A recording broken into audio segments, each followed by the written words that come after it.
안녕하십니까. 김종상의 정치인문학입니다. 글로벌 시장에서 최근에 보면요, 개봉 영화나 신상품이 나오면은 한국 시장에서 가장 먼저 내놓고 반응을 살펴야 된다고 합니다. 그만큼 우리나라 국민이 다양성, 신속성 이런 면에서 탁월하고 상품의 성패를 가르는 감각을 가졌거든요. 그런데 우리 국민들 국내 정치 문제로 들어오면 정치권의 이분법적인 이념 논쟁에 휘말려갖고 우리 국민들도 맥을 못 춥니다. 정말 지독한 병입니다. 거슬러 올라가서 조선시대 때도 보면 사화와 당쟁으로 소론, 노론, 남인, 북인 막 이렇게 갈라져서 나라를 망쳤습니다. 이제 지금 대통령까지 이념 논쟁에 가세를 했습니다.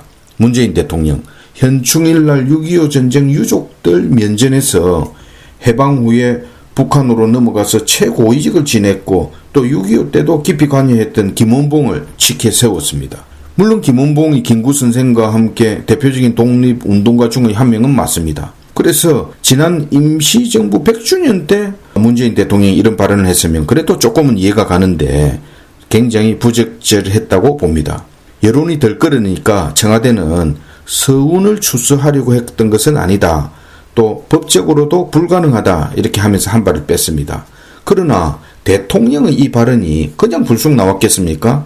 문재인 대통령의 저는 소신이라고 보고 이 정권의 철학을 극명하게 드러낸 것이라고 저는 판단하고 있습니다. 그것도 북유럽 순방 바로 직전에 이렇게 발언을 한 것은 다분히 의도적이었다고 보고요. 김원봉이 이끈 의열단을 국군 창설의 토대가 되고 나아가서 한미동맹의 뿌리가 되었다는 이런 비약도 했습니다.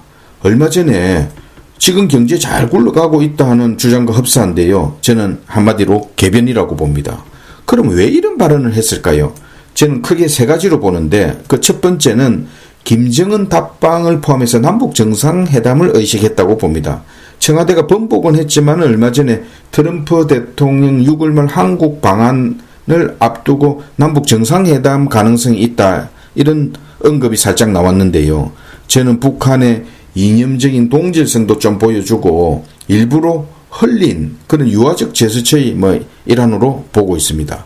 금기시하고 있었던 해방 전후사의 다른 해석도 내놓으면서 국내에서 어떤 반응이 나오는지도 살펴봤다고 보고요.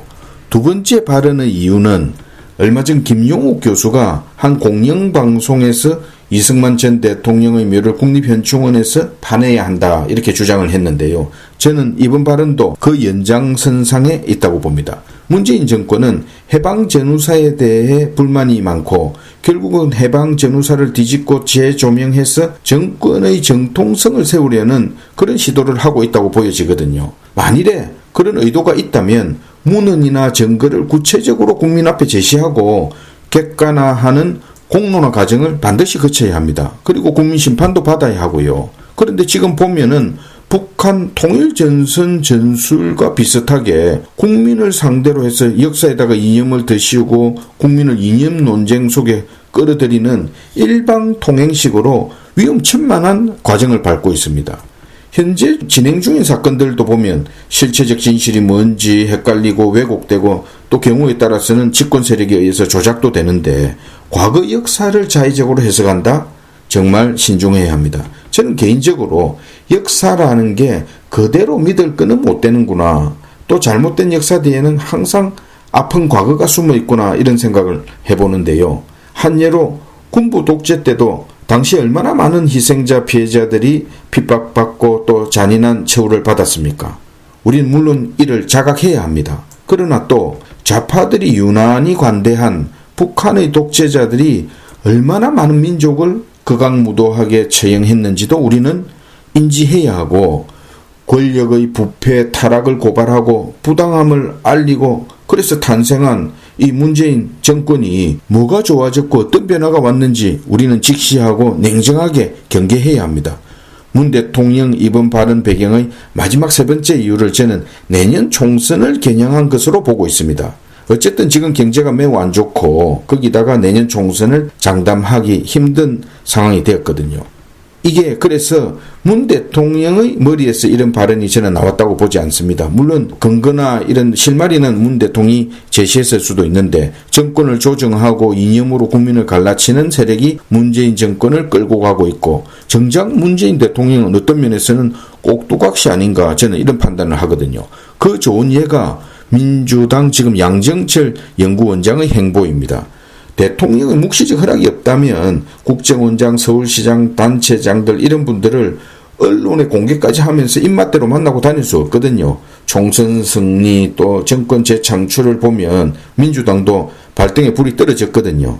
사실상 양정철에게 정권을 위임한 거 아닌가 저는 이렇게 봅니다. 그러니까 주변에서도 객소리 못 하는 거죠. 예전에 노태우 때 박철원 또 김영삼 정부 때 차남 김현철처럼 지금 어찌 보면 소통령 행세를 하고 다니는 거 아닙니까? 한번 두고 보십시오. 틀림없이 어떤 문제가 생기도 저는 생길 걸로 보고 있습니다.